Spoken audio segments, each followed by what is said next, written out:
What's the best diet to keep your immune system strong? This is JJ Virgin, four-time New York Times bestselling author, celebrity nutrition expert, and fitness Hall of Famer. I've been on a lifelong quest for answers to the toughest health questions. And now I'm sharing what I found with you. Welcome to Ask the Health Expert. John from Facebook asks, what's the best diet to keep your immune system strong? I'll be right back with the answer.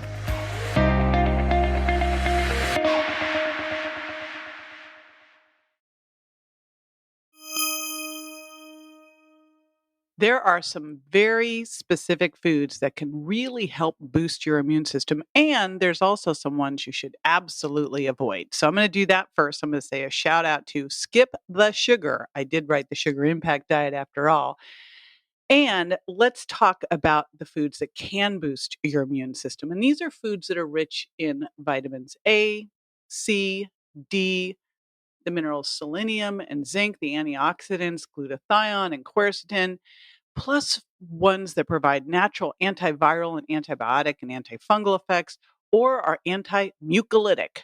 And what that means is they help reduce the production of mucus and keep it flowing. All right, so all the foods I picked out here are powerhouses in one or several of these items. Here we go. The first one, and you probably don't think of this one for vitamin C, are red peppers.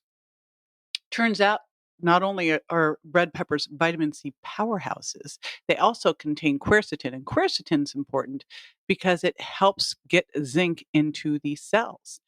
Next up, pastured eggs. Now, of course, this is if you're not intolerant. And I'm not talking the, cheap factory eggs. I'm talking pastured eggs. So it should say that on the label. These are a rich source of vitamin A. Next up, wild salmon. And wild salmon's great. It's a twofer because you're going to get both vitamin D, and vitamin D is so important for modulating your immune system. And then omega 3s, which reduce inflammation. All right, next, one of my favorite things to have in the morning is some lemon juice and a little cayenne.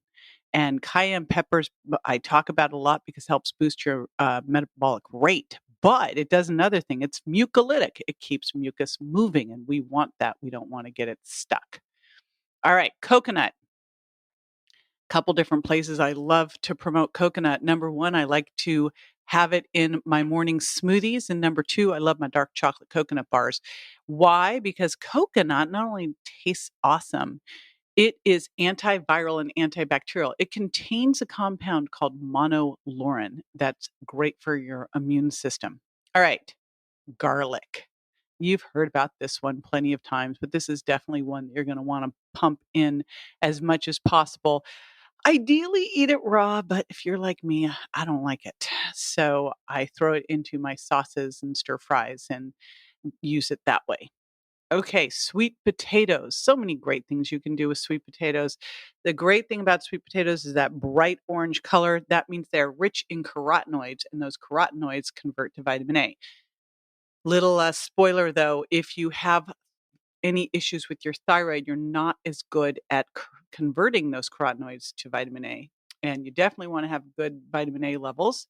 So if that's the case, make sure you are either supplementing with vitamin A, you probably want to do that anyway, or getting things like those pastured eggs I talked about earlier.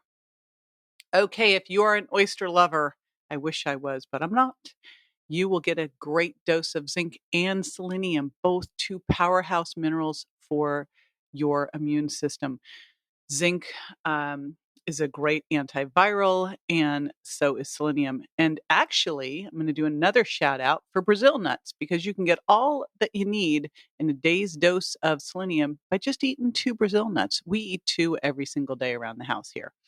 Green tea. There's so many reasons I love green tea. But in terms of its immune system, it's got quercetin. And again, quercetin is a great way to help transport zinc into the cells. Also, green tea is great for your gut microbiome. And remember, 80% of your immune system is in your gut. You want to have a microbiome that's healthy and balanced for the best immune health. broccoli. I think no list is ever complete without adding broccoli. There's so many good things about broccoli, but in terms of your immune system, it's got vitamins A and C, and really important, it's got the master antioxidant glutathione. This is the antioxidant that helps recycle all the other antioxidants. And another powerhouse for glutathione are avocados. Now, here's what I do with avocados. I buy them when they get to the peak of ripeness. I then put them into little containers. So you can put them into a plastic container, a glass container, bags, however you want to do it, in the freezer, but you can freeze them into little chunks. And that's the important thing. Put them into little chunks so you can throw them into your smoothie. There you go. Plus, it really helps with a great consistency for your smoothie. And speaking of smoothies, so you've got your coconut, you've got your avocados, and throw some strawberries in that morning smoothie because you're going to get a nice pump of vitamin C. And of course, just like most of the other things I've mentioned here, some great fiber too. Now, medicinal mushrooms can be fantastic for your immune system, things like dried shiitakes and maitakes, but also if you get UV exposed portobellos, you can get a great dose of vitamin D. I make my shake from my paleo shake powder. It is concentrated bone broth protein. So I'm getting the collagen that helps seal your gut so you don't have things going out. Remember, your gut's really the foundation for your immune system. So you're getting the collagen, you're getting protein in there. So that's what I like to do. And then also, I've got a freezer full of bone broth so that I can just sip it throughout the day. So that's a great thing to do if you are doing intermittent fasting, get a little hungry throughout the day, sip on some bone broth. And finally, fermented foods. Again, I talked about the gut. You want to keep your gut microbiome happy. Of course, probiotics and prebiotics can be super helpful here, but I also like to include some fermented foods into your diet. So that could be something as easy as a coconut kefir or a coconut yogurt. Again, choose the ones that have as little sugar as possible. You can even make a water kefir, or if you are really brave, you can make kimchi, like my buddy Dr. Suzanne Bennett teaches you how to do. And what I like to do, it's simple, how I like to cook is with my blender. So I make my immune boosting smoothie recipe. Here it is. Paleo protein, because you're going to get the bone broth protein. It's got collagen as well. Strawberries for the vitamin C and fiber. Avocado for that glutathione and healthy fats and fiber. Then I throw in a little extra fiber and a little of my whole body collagen as well, and then whip it all up with some coconut milk for that monolaurin and the MCTs that are going to help you stay fuller longer and have great energy. There you go. There's some great immune boosting foods that are delicious too to include in your daily diet. This is JJ with Ask the Health Expert. I do this 5 times a week, so make sure you never miss a show by going to subscribetojj.com.